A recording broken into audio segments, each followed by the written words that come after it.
Hello guys, welcome back to my YouTube channel Zoom India reaction. तो कैसे हैं आप सभी? मैं आशा करता हूँ आप सभी बहुत अच्छे होंगे।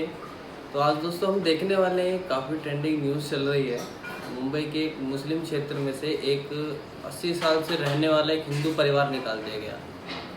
तो आइए जानते हैं इसके बारे में क्या है पूरा कुछ। आइए।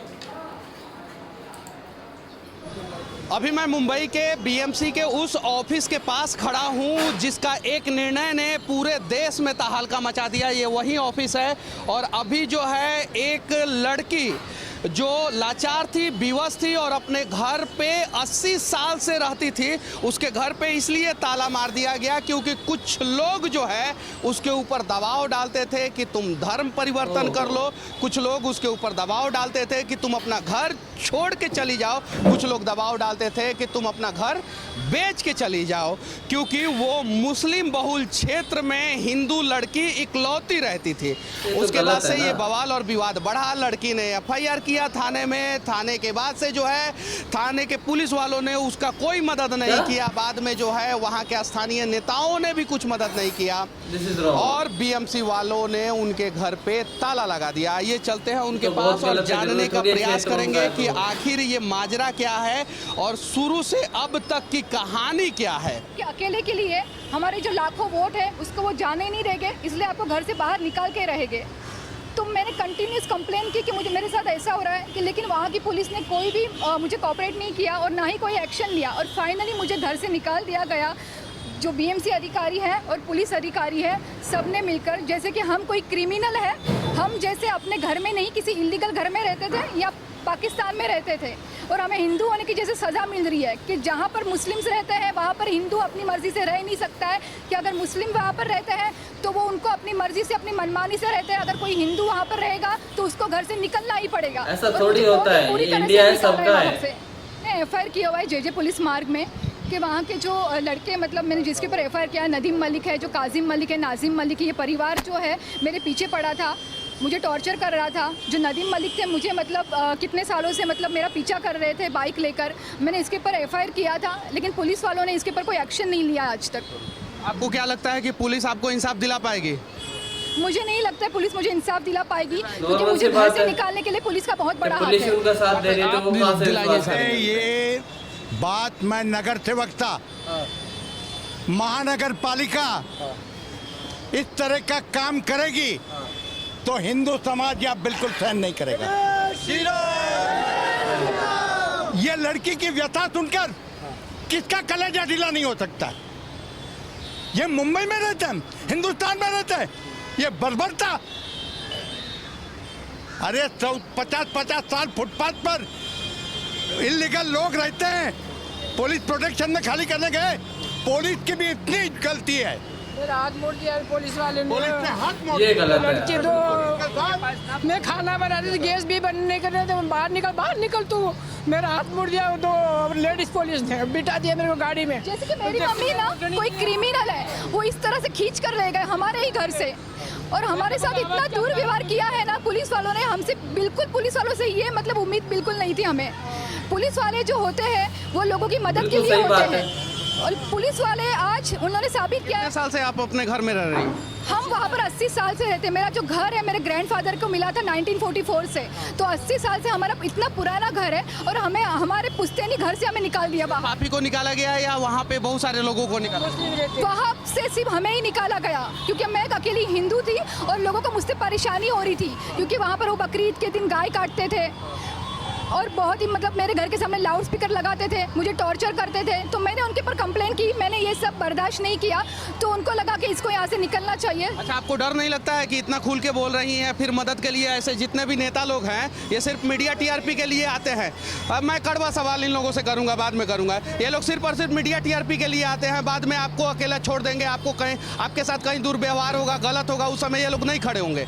आपको डर नहीं लगता है? नहीं, मुझे डर नहीं लगता, क्योंकि मेरे साथ जो हो रहा है इतने सालों से हो रहा है, तो मैं डरी नहीं। मुझे निकालने साल से हो रहा है ये सब?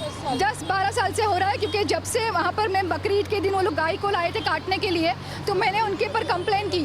तो मुझे डर बिल्कुल भी नहीं था कि अगर हिंदू धर्म में है कि हिंदू लड़की हो, अगर मैं अपना धर्म फॉलो नहीं करूँगी तो फिर मुझे मेरे हिंदू समाज। आपका धर्मांतरण के लिए भी प्रेशर डाला गया आप पे? हाँ, मुझे ऐसा बोला गया था। ऐसा बोला गया था, किसके द्वारा बोला गया था? अगर आपको यहाँ पर रहना तो हमारे हिसाब से रहना पड़ेगा, नहीं तो आप यहाँ पर रह नहीं सकते हो। अच्छा, इसमें सबसे ज्यादा दोषी कौन है, कल्प्रिट कौन है? कल्प्रिट जो है काजिम मलिक, नाजिम मलिक, ये मेरे पड़ोसी हैं, ये कल्प्रिट है। मैंने इनके ऊपर एफआईआर किया था। और जो लोग मुझे जानते नहीं थे, ये क्या करते थे, लोगों को घर घर जाकर इंस्टिगेट करते थे मेरे खिलाफ कि ये लड़की यहाँ पर रहती है, ये हिंदू है और हमें सबको मिलकर यहाँ से इसको निकालना है। अच्छा, ये बताइए कि आपने इसका शिकायत जो है पुलिस कमिश्नर को या यहाँ के नए नवेले मुख्यमंत्री को कभी किया है क्या? हाँ, मैंने किया था। मेरे पुलिस स्टेशन में मैंने पुलिस कमिश्नर को, मैंने 2 साल से मैं कंटिन्यूस कंप्लेन कर रही हूँ कि मुझे ऐसी धमकियाँ मिल रही है, लेकिन पुलिस ने आज तक उनके ऊपर कोई एक्शन नहीं लिया। अच्छा, बीएमसी के बड़े अधिकारियों से कंप्लेन किया था क्या? यस, मैंने बीएमसी के अधिकारियों से कंप्लेन किया था, लेकिन बीएमसी के जो अधिकारी थे, जैसे कि वो हमारे ही कर्मचारी के साथ अत्याचार कर रहे थे, मुझे वहाँ से भगा रहे थे, मुझे रेस्पॉन्स नहीं कर रहे थे, मुझे गलत ठहरा रहे थे कि नहीं आप गलत हो, आप वहाँ से निकल जाओ, आपको वहाँ पर रहने का अधिकार नहीं है। अभी महाराष्ट्र में कहने को तो हिंदुवादी सरकार है, क्या उससे उम्मीद है आपको? हाँ, उनसे उम्मीद तो है मुझे थोड़ी बहुत। उनसे उम्मीद है। अगर मीडिया टीआरपी की बात ना हो तो कहने का मतलब ये है कि ये एक महिला है और इनको इंसाफ मिलना चाहिए, और इनके साथ जो मुंबई में हो रहा है कहीं नहीं तो कहीं गलत हो रहा है। और यहाँ पे अभी बहुत सारे लोग खड़े हैं, 15 दिन तक ये जो है मजमा लगा रहता है और 15 दिन तक सभी नेता लोग आते हैं, और हर बार जो है कल्प्रिट जो है या तो बीएमसी साबित होती है या तो पुलिस वाले साबित होते हैं। अभी इन्हें भेजा गया होगा यहाँ पे कि सुरक्षा देखिए आप कि वहाँ पे कोई हंगामा ना हो जाए, लेकिन सच्चाई ये है कि ना पुलिस वाले दोषी है ना बीएमसी दोषी है। दोषी कहीं नहीं तो कहीं वो नेता हैं जो वोट बैंक की राजनीति में इनका घर खाली करवा रहे हैं, और उनका जो आदेश आएगा बेचारे ये पुलिस वाले वही करेंगे। और हर बार जो है, हर बार, हाँ नाम लीजिए। उन्होंने मुझे धमकी दी थी कि हमारे जो एमएलए साहब हैं आमीन पटेल, वो आपको मदद बिल्कुल नहीं करेंगे, क्योंकि आपकी अकेली हिंदू के लिए वो हमारे इतने लाखों वोट उनको मिलते हैं, तो वो हमारी मदद करेंगे और आपको घर से निकलना पड़ेगा। उन्होंने मुझे ये है, और ये जो है आर्थिक राजधानी भारत की है, और भारत के आर्थिक राजधानी में अगर एक हिंदू लड़की और उसका परिवार सुरक्षित नहीं रहेगा, जहाँ पे 80 साल से वो रहता था, तो जरा सोचिए कि ये आर्थिक राजधानी जो है भारत का किस प्रकार से विकास करे। हमारे ऊपर जो हिंदू समाज के ऊपर जो भी प्रॉब्लम्स है और जो उनके ऊपर अत्याचार हो रहा है, हम उसकी बात कर रहे हैं। और एक ये विचारधारा है, ये विचारधारा पूरे भारत में फैली हुई है। उसी विचारधारा का कन्हैया लाल के ऊपर भी प्रॉब्लम था, उसी विचारधारा पे आज हमने अमरावती में देखा। क्या ये विचारधारा है, ये विचारधारा की लड़ाई है, और इसमें जो हम सभी लोग खड़े रहेंगे इनके साथ, हम लोग खड़े रहेंगे और मरते खड़े रहेंगे, हम लोग खड़े रहेंगे, जरूर खड़े। हम लोग हिंदू के लिए आए हैं, हिंदू के लिए हमें अपनी आवाज उठाएंगे। मैं हिंदू हूँ, ये मेरा हिंदुस्तान है। नहीं, क्या एक्चुअली महानगर पालिका का सैटरडे को छुट्टी रहता है। कल हम लोग आए थे, मगर वार्ड ऑफिसर और जो एओ है मालमत्ता के, वो दोनों की इनका फोन भी नहीं उठाया, और दोनों जन वहाँ नहीं अवेलेबल थे। तो इसके वजह से हम बीएमसी के अधिकारियों से बात नहीं कर पाए, मगर हम उनको आज कैसे भी करके, जो उनका पुराना घर है 80 साल का, अगर आपने उसको लॉक किया है तो अच्छी बात है, मगर वो रोड पे रह रहे हैं इस समय, समझिए, वो लोग रोड पे, लिटरली रोड पे रह रहे हैं। अब अगर आप उनको, मैं आपका घर दिखाऊंगा ना उस समय जहाँ वो लोग नीचे रह रहे, जमीन पे रह रहे हैं वो लोग, उनका बेड देखिए यहाँ सामने पड़ा हुआ है, वो जाएंगे किधर? तो उसी घर के सामने आप हम लोगों को उनको वहाँ रुकना है, और जब तक हमें जब तक हमें उसका लॉ की तरफ से अगर कोई भी हमारी सफाई मिल रही है, हमको जजमेंट मिल रहा है, और जब तक हम लोग को न्याय नहीं मिल रहा है, तब तक वो वहाँ रहने का उनकी इच्छा है, और वो वैसा करने वाले हैं। माता जी आप बता सकती है, ऐसा आपका क्या है तो आप बोल दीजिए। ऑफिसर का नंबर दो ना, सब लोग कॉल करेंगे उसको। आज बोर्ड उस पर जानबूझ के नहीं आया, उससे सब कुछ पता चल गया था। मुझे मेरा पुश्तैनी घर चाहिए, मुझे मेरा बाप दादा का घर मुझे वापस चाहिए, क्योंकि मेरा वो लीगल घर है, कोई इलीगल घर नहीं है। मुझे मेरा घर वापस चाहिए। घर चाहिए और कुछ नहीं है, हम लोग को घर दिलाए। एक मिनट मैं आपको एक बात बताना चाहता हूँ। बी वार्ड जो है, बी वार्ड है ना, वो पूरे मुंबई में सबसे करप्ट वार्ड है। आप जानकारी लीजिए, बी वार्ड पूरे मुंबई में सबसे करप्ट वार्ड है। यहाँ पर जो अनधिकृत बांधकाम के ऊपर जो अधिकारी बैठे हैं, वो 4 से 5 महीना 6 महीने में ना इधर से बदली हो जाता है। आप एक आरटीआई मार दो, आरटीआई में आपको पता चलेगा कि जितना अनधिकृत बांधकाम है, यहाँ पर 10-10 माले चढ़ते हैं। हर एक गली छोड़ के ना पूरे बी वार्ड में अनधिकृत बांधकाम का पूरा भंडार लगाया हुआ है। यहाँ के एमएलए खुद सदन में जाना पड़ता है उनको बताने के लिए, इधर के एमएलए को सदन में जाना पड़ता है बताने के लिए कि यहाँ पर अनधिकृत बांधकाम चल रहा है करके। अगर ये ऐसा अगर चलता रहेगा तो समझो अनधिकृत बांधकाम ये लोग गिरा ही नहीं पाते, तभी आपको आपसे पैसा भी मांगा गया था। हाँ, मुझे पैसा जो बीएमसी के अधिकारी थे मुझसे पैसा मांग रहे थे जब मैं अपना घर के लिए जा रही थी कि आप पैसे हमें तक जो हमारा मांग लिए, लीगल धर्म घर दे बदलवाने नहीं के लिए रहे, कह दिया। तो मैडम आपको ना अपनी जेब ढीली करनी पड़ेगी, आपको मतलब 25 लाख देने पड़ेंगे। मैंने बोला 25 लाख, मैं कोई करोड़पति की औलाद नहीं हूँ, मैं तो मिडिल क्लास फैमिली से हूँ। आप जो मांग रही है गलत मांग रही है, अगर आपको चाहिए ही तो मैं छोटी रकम समझती हूँ, जैसे कि 50,000 है, 1 लाख है, लेकिन अब 25 लाख किस हिसाब से मांग रही हूँ? और मेरा अपना खुद का घर, खुद के घर के 50,000 में रहने के लिए मुझे दें। पैसे देने हैं आपको। घर का सारा कागज है आपके पास? हाँ, मेरे पास घर का सारा कागज है। सारा कागज, यस। और उसके बावजूद भी आपको वहाँ से बावजूद भी मुझे मेरे कागज को इग्नोर कर दिया, मैंने जो फाइल से फेंक दी, उन्होंने मुझसे पैसे मांगे तो मैंने नहीं दिए, और बीएमसी ने आखिर में मुझे रोड पर ला दिया।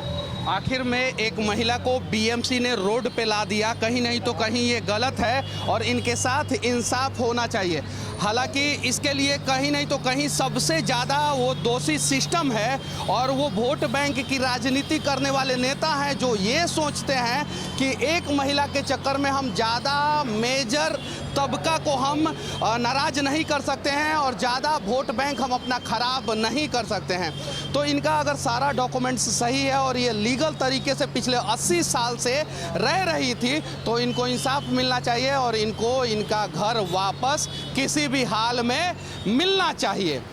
जय हिंद। तो सही बात है, नॉर्मल सी बात है भाई, जब वो इतना 80 साल से वहाँ रह रहे हैं, प्लस उनके पास प्रूफ भी है, तो सारी चीज़ नॉर्मल सी बात है। लीगली उनको घर उनका ही है और उनसे धर्म चेंज करवाओ, ये टॉर्चर, पैसे भी मांगे, और अपने घर के तो चलो बेचारे फिर भी 50,000 1 लाख देने के लिए तैयार हो गई। तो यार इस तरह से देखा जाए तो इलीगल घर अपना, ये लीगल घर है, इलीगल तो कुछ है नहीं, और अपने घर के वो 50,000 भी क्यों दे, 1000 भी क्यों दे। तो दोस्तों आपके क्या ओपिनियन है इसके ऊपर, तो आप ज़रूर बताइएगा। क्या कौन सही है इसमें, कौन गलत है, वो भी बताइएगा। किसकी गलती है, नेताओं की गलती है या पुलिस वालों की गलती है, बीएमसी की गलती है, ये हमें कमेंट बॉक्स में ज़रूर बताइएगा। मिलते हैं फिर ऐसी किसी अच्छी वीडियो के साथ, तब तक के लिए अपना ध्यान रखें, बाय।